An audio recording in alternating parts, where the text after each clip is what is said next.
Hello, today we are looking at bar graphs. Now, I've got two sets of data from previous classes, and what we're going to be looking at is how we draw a bar graph using this data. Now, to start off with, we have a simple frequency table. So here I've got a favourite colour, and along here is the frequency.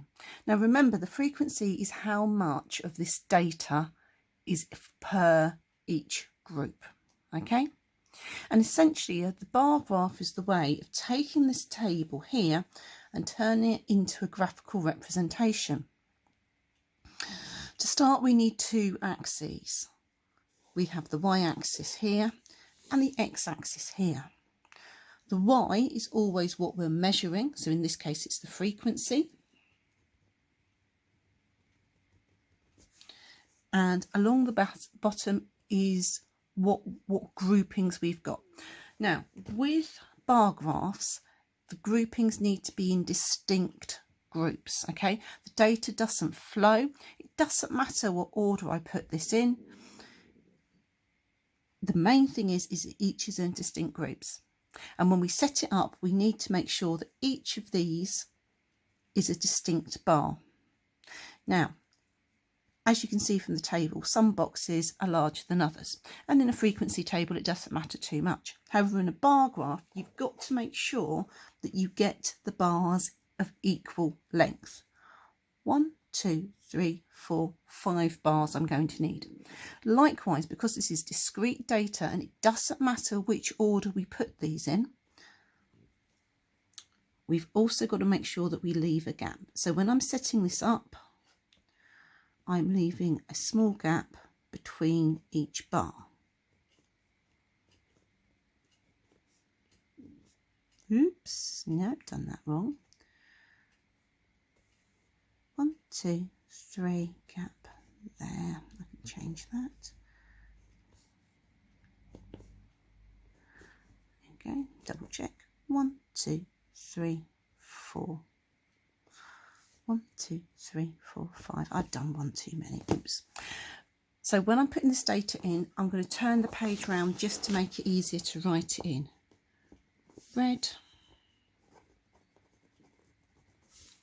orange, blue,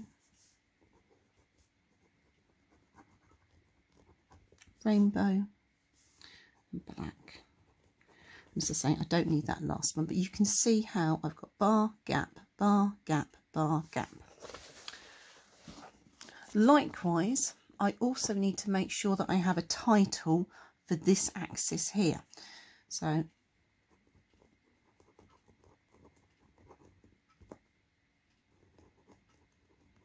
favourite colour. Just off the page there, favourite colour. Now with the frequency, if I'm looking at the numbers, I've got 1, 2, 4, 5, 6. But when we're writing this in, it needs to go up and in an even scale. The scale shouldn't jump. It should be an even scale. So I am choosing to do every other one. 1, 2, 3, 4, 5, 6. And I'm going to put the 7th one up the top just so I can see where I'm going to. Each of these numbers, we draw a bar. Okay, so we have 5 for rainbow,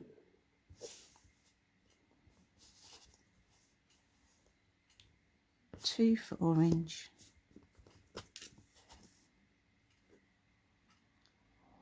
6 for blue, 1 for rainbow, and 4 for black. When we bring it down, we can see each of these bars is discrete. Each of these bars are separate.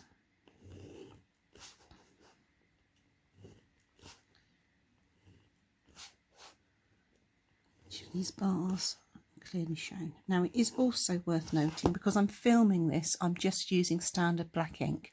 When you're doing yours, it should be in pencil, standard graphite pencil, but I don't use graphite on these videos because of the flare and the glare, it comes back up. Okay, now in order to get full marks on this, I need to have a title. Now we don't mean Sir Methuselah, we mean what the bar graph is about. So this is a bar graph of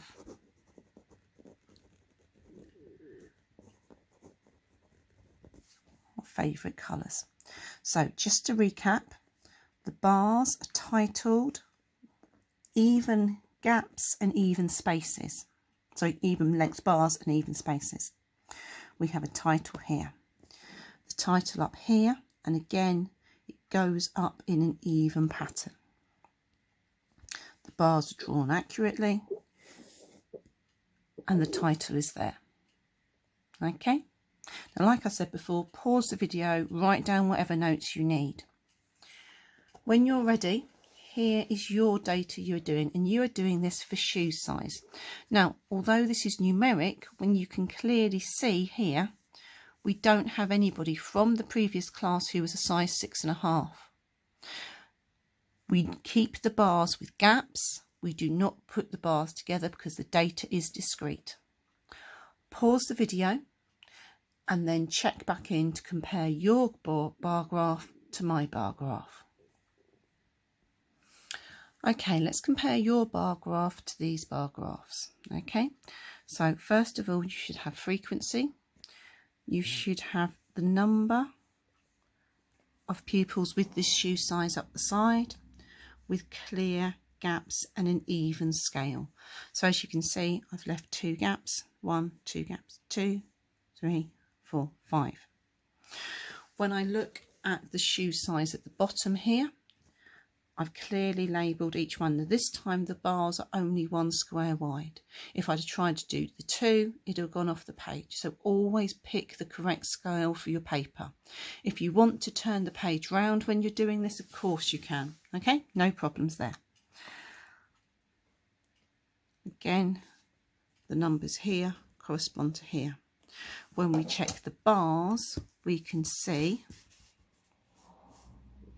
1, 2, 2, 3, 3, 4, 2, 1, 2. So the height of the bars corresponds to the frequency. And finally, we have a title. Must have 3 titles, individual information and the scale.